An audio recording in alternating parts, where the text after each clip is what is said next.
Picture this. It's January 1868, and the American frontier is bleeding. Not the romantic bleeding of Hollywood westerns, mind you, but the real, brutal arithmetic of death that's turning the Oregon Trail into what some folks are calling the longest graveyard in the world. Now, I want you to imagine standing where Jack Morrison stands this cold morning at a place called Skeleton Creek. And yes, that's really what they called it, the kind of name that should have been a warning to every family heading west with dreams tucked into their wagon boxes alongside grandmother's china and father's tools. Morrison, Maury, former Confederate cavalry captain, current wagon guide, and about to become something the frontier has never seen before. He's looking down at 23 fresh graves. 23. Let that number sink in for a moment. We're not talking about a skirmish here. We're talking about a massacre that happened because outlaws knew exactly when this wagon train would lumber through Devil's Canyon like clockwork. Think about that predictability for a second. In our modern world, we might compare it to posting your vacation schedule on social media and then wondering why your house got robbed. These families, these hopeful settlers, they followed routes as predictable as a bus schedule. Every outlaw from Kansas to California knew the timetables. Morrison traces the attack pattern in the dust with his boot, and what he sees makes his stomach turn. Riders came from 3 directions, classic cavalry tactics he'd used himself during the war. But this wasn't war. This was slaughter. Women and children cut down as they fled toward the creek. Strongboxes emptied of $10,000.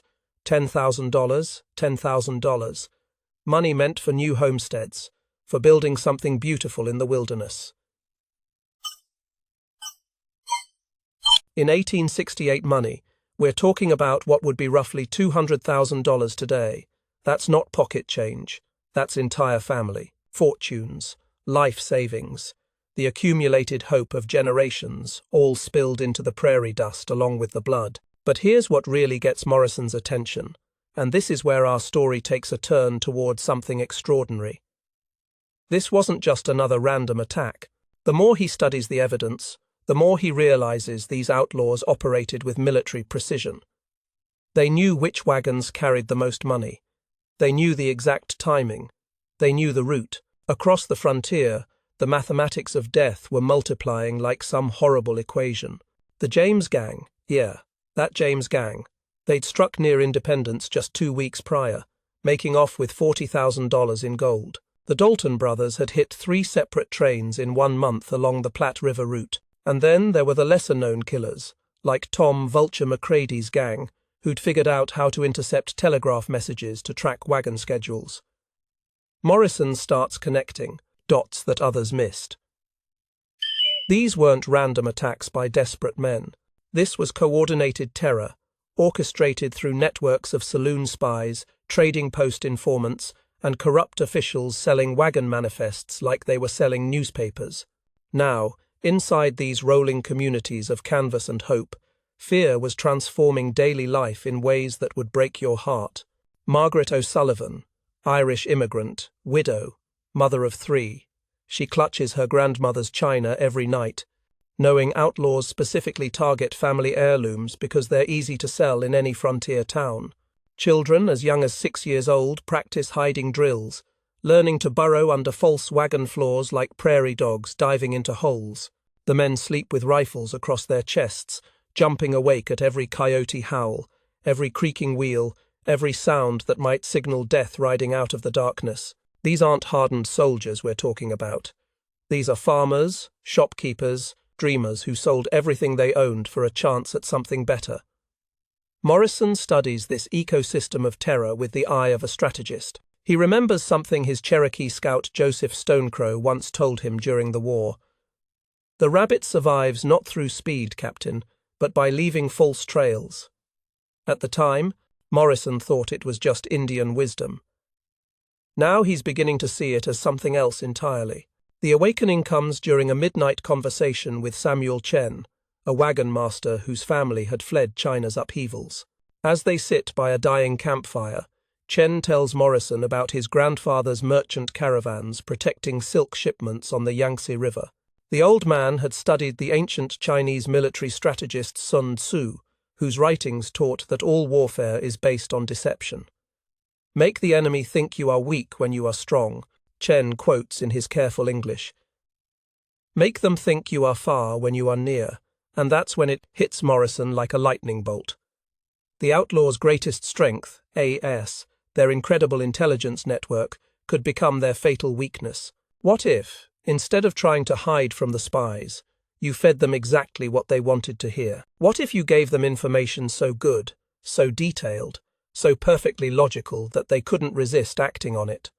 What if you could make the hunters become the hunted? Morrison stares into the dying embers, his mind racing through possibilities that sound insane but feel absolutely right. The frontier needs something it's never had before, not just protection, but deception, so clever, so audacious, that it would turn the entire game upside down.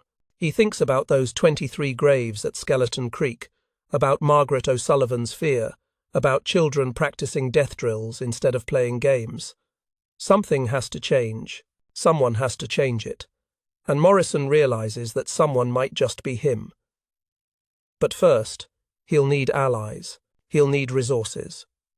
And most importantly, he'll need to convince other people that his completely mad idea just might be the key to saving thousands of lives. The question is, can a former Confederate cavalry captain convince the frontier's most experienced wagon masters to trust him with something that's never been attempted before in the history of the American West? Because if he can't, those 23 graves at Skeleton Creek are going to look like just the beginning.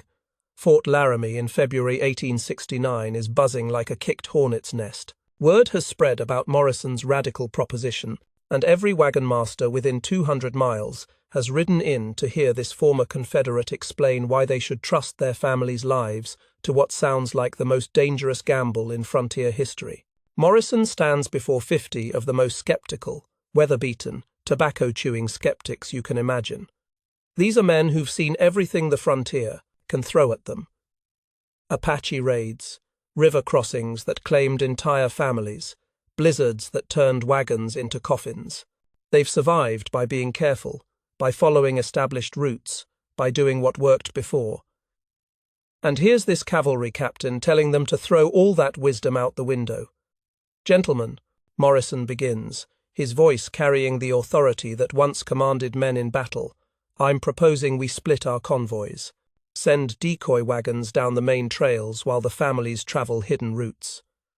The silence that follows is so complete you could hear a pin drop on the wooden floor. Then Thomas Jeffords, ASFer, wagon master for 15 years, survivor of 6 outlaw attacks, ASF, stands up and spits tobacco juice into a brass spittoon with the precision of a marksman.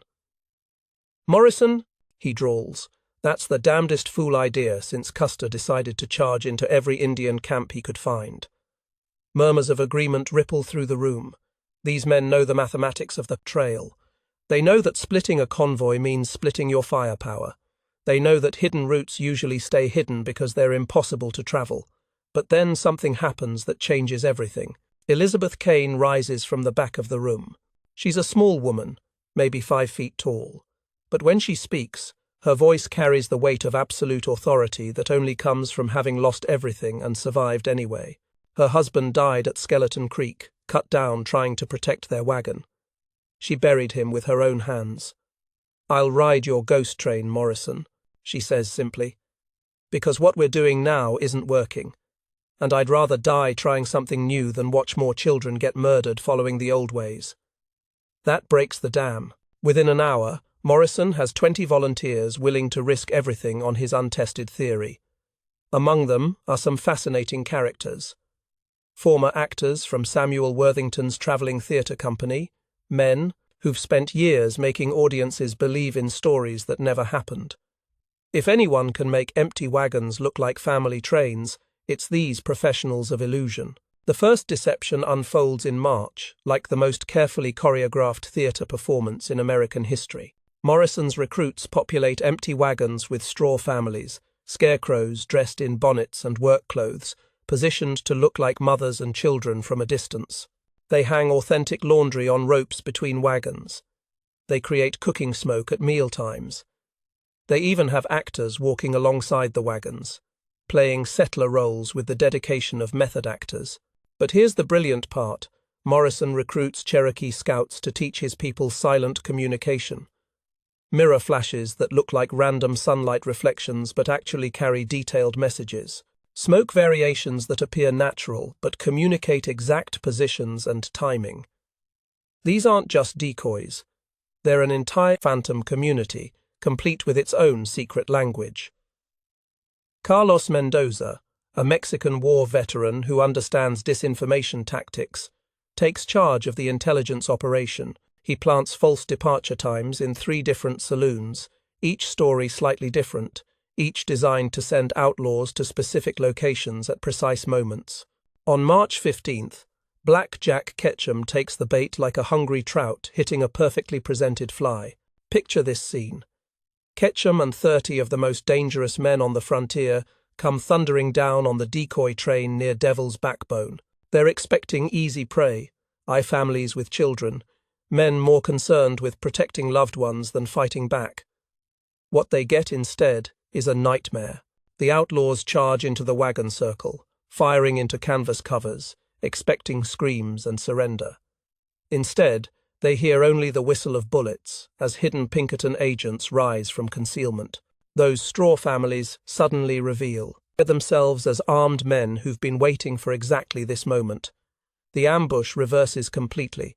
15 outlaws fall in the first volley. Ketchum himself barely escapes with 7 surviving men, riding hard toward Kansas with Morrison's name burning in his mind like a brand.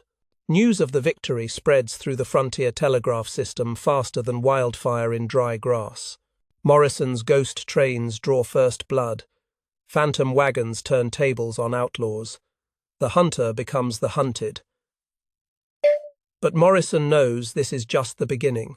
Success will breed evolution, both in his methods and in outlaw tactics.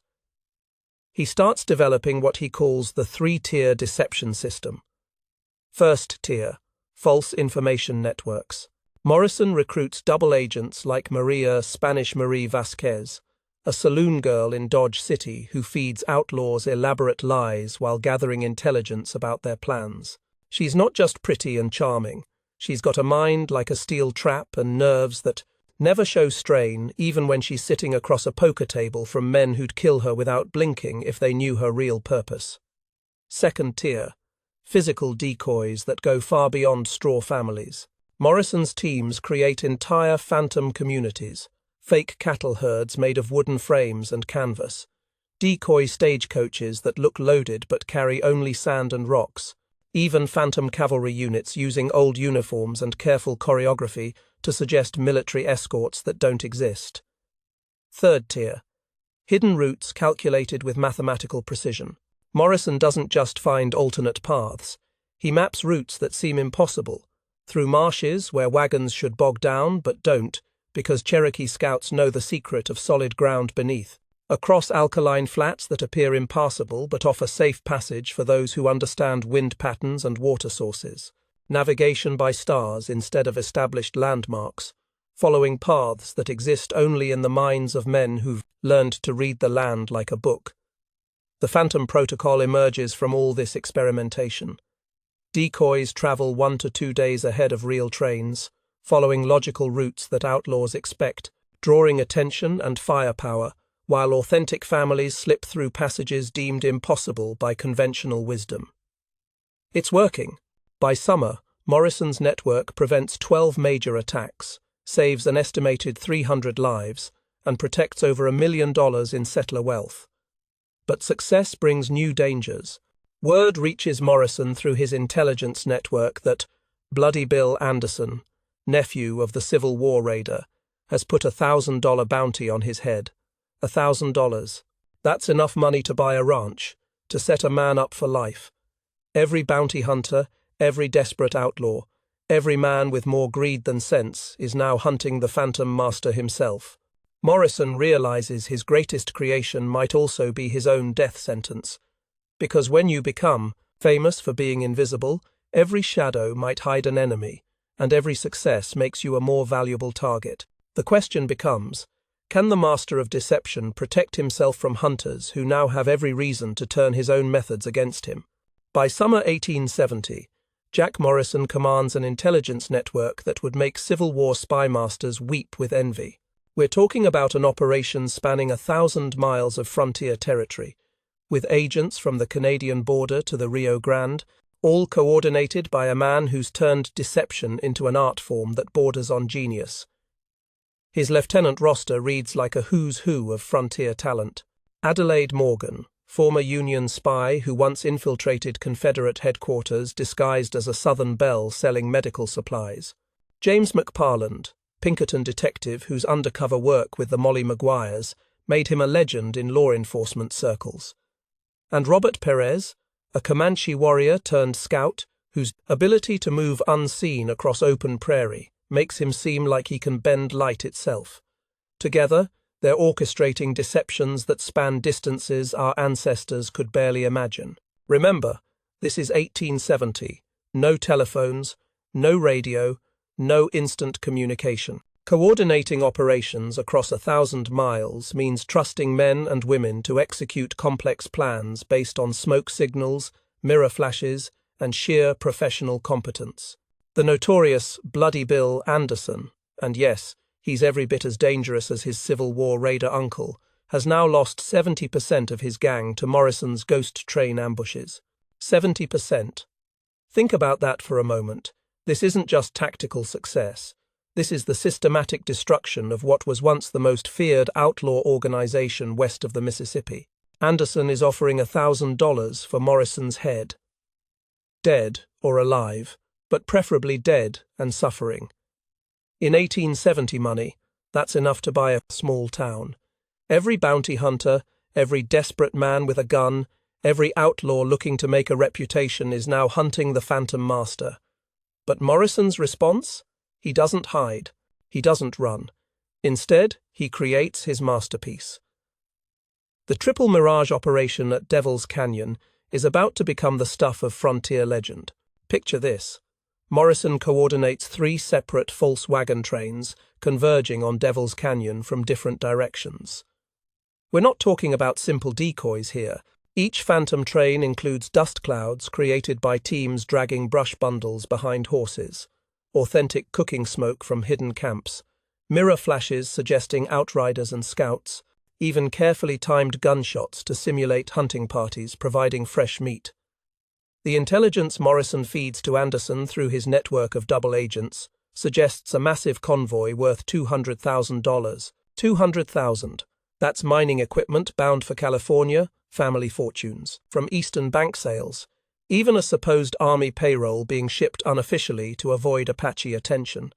It's the kind of target that Anderson simply cannot ignore, the kind of prize that could set him and his men up for life, make him the most successful outlaw in American history. Anderson combines forces with 2 other major gangs, 17 O's, 43 riders in total, the largest outlaw army ever assembled for a single operation. They converge on Devil's Canyon like wolves gathering for the kill of the century, and they attack empty wagons. While Anderson's army charges phantom trains filled with nothing but straw and theatrical props, 8 real convoys slip through hidden passes. Morrison's Cherokee scouts discovered months earlier. 500 settlers and genuine fortunes in mining equipment ghost through the landscape like they never existed. Anderson finds himself attacking shadows while the substance vanishes into the wilderness. By the time he realizes the magnitude of the DR raid, deception, Morrison's people have vanished like morning mist, leaving behind only empty wagons and the kind of humiliation that destroys reputations and breaks outlaw alliances. But Morrison's network has grown far beyond simple military deception. Sarah, Mother Hutchins, runs a boarding house in Abilene that's actually the nerve center of an intelligence operation that would impress modern spy agencies. She encodes outlaw movements in laundry patterns. Gnome. White sheets on the line mean all clear. Colored fabrics indicate specific gang movements. Even the way she hangs socks communicates the number of riders and their probable destinations.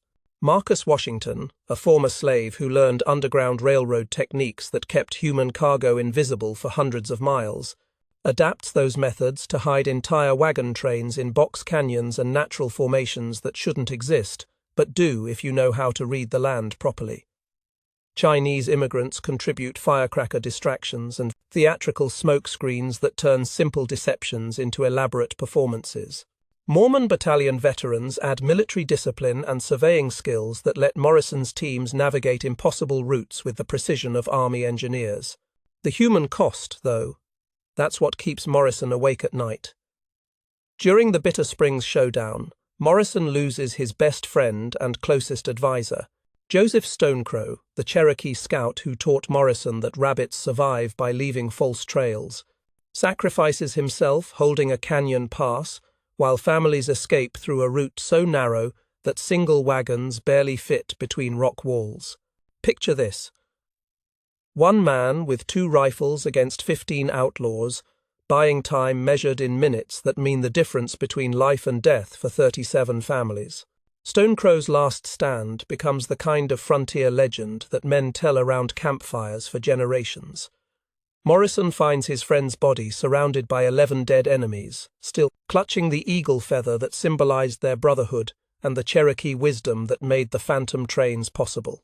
That night, sitting beside Stonecrow's grave under stars that seem dimmer than before, Morrison adopts Stonecrow's 8-year-old son and makes a vow that will drive him for the rest of his life.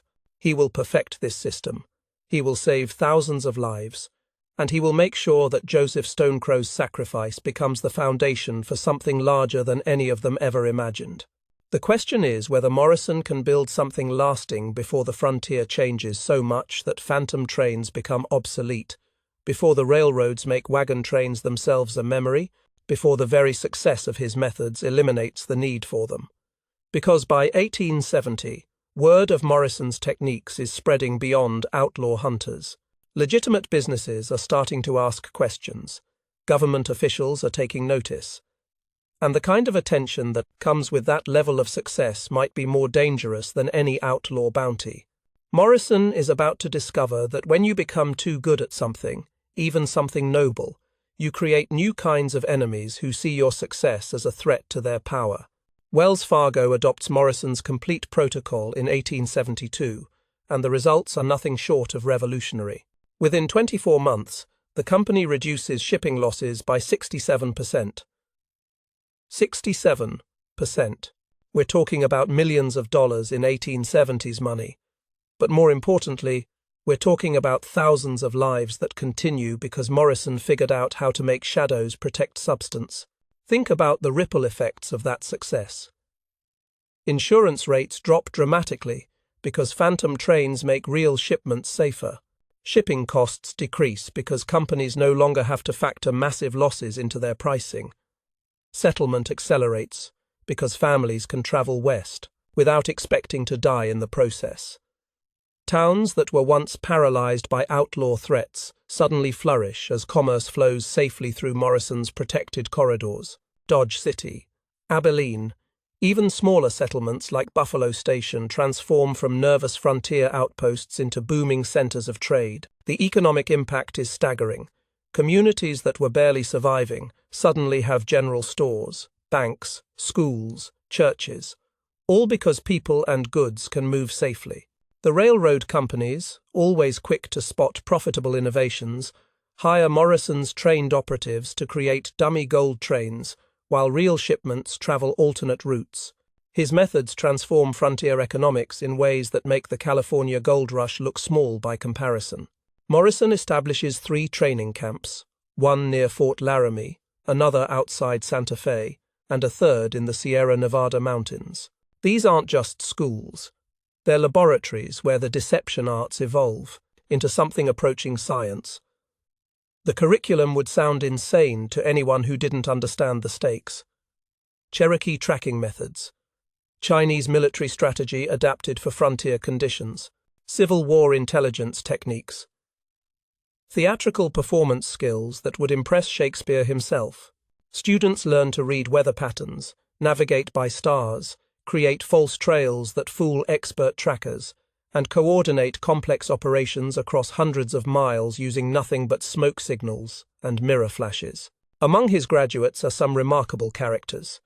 Elizabeth Kane's daughter becomes the first female wagon guide using phantom tactics, leading families through routes her mother would have considered impossible.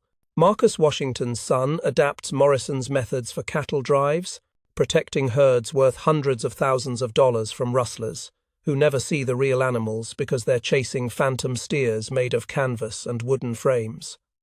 The training spreads Morrison's innovations across the West, like seeds carried by wind: false cattle herds, decoy stagecoaches, phantom cavalry units that exist only as dust clouds and distant glints of metal, but convince outlaws that army protection travels routes where no soldiers have ever ridden.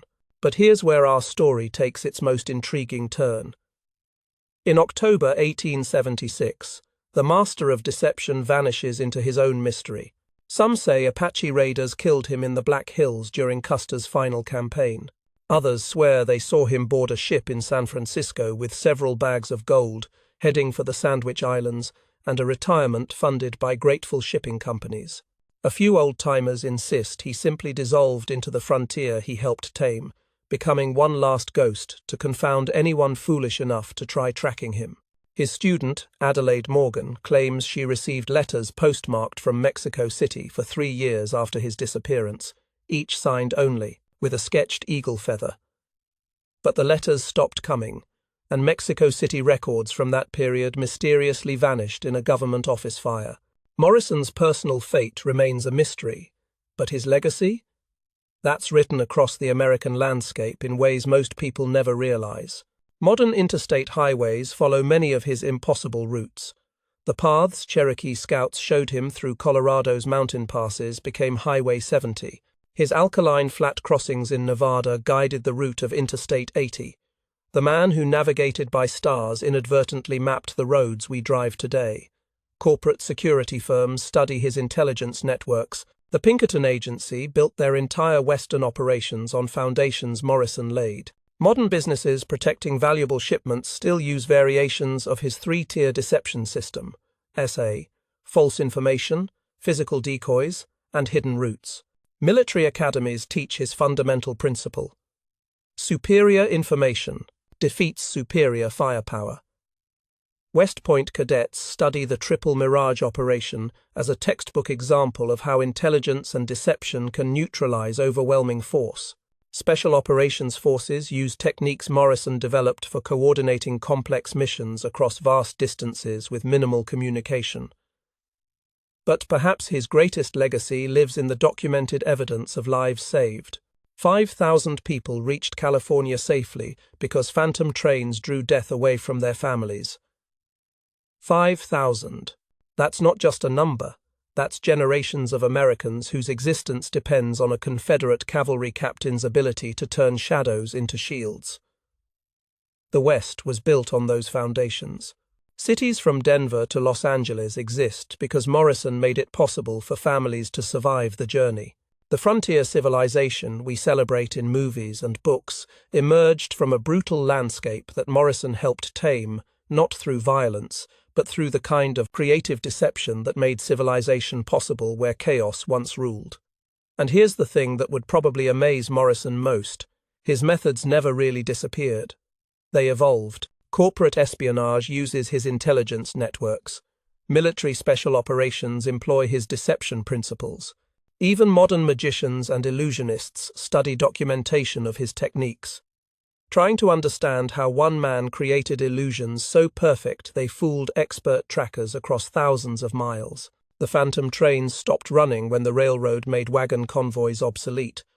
But the ideas behind them, the understanding that information is power, that deception can save lives, that sometimes the best way to protect something valuable is to make your enemies chase shadows, those principles echo through American history like distant thunder. Every time an undercover agent penetrates a criminal organization, every time military forces use decoys to protect real targets, every time anyone uses misdirection to achieve a noble purpose, they're walking in Jack Morrison's footsteps whether they know it or not. The man who turned outlaws' greatest strength into their fatal weakness gave America something more valuable than gold or land or even lives saved, though those matter enormously. He gave us proof that intelligence and creativity can triumph over brute force, that one person with a brilliant idea and the courage to execute it can change the world. And in a country built on the principle that individuals matter, that ordinary people can accomplish extraordinary things, Morrison's story reminds us that sometimes the most important battles are won not with guns and violence, but with smoke and mirrors, and the kind of audacious thinking that turns the impossible into the inevitable. The ghosts of Morrison's phantom trains still ride the American imagination, reminding us that in the darkest times, when violence seems unstoppable and hope feels foolish, sometimes salvation comes from the most unexpected directions. Sometimes it comes from shadows that protect the light,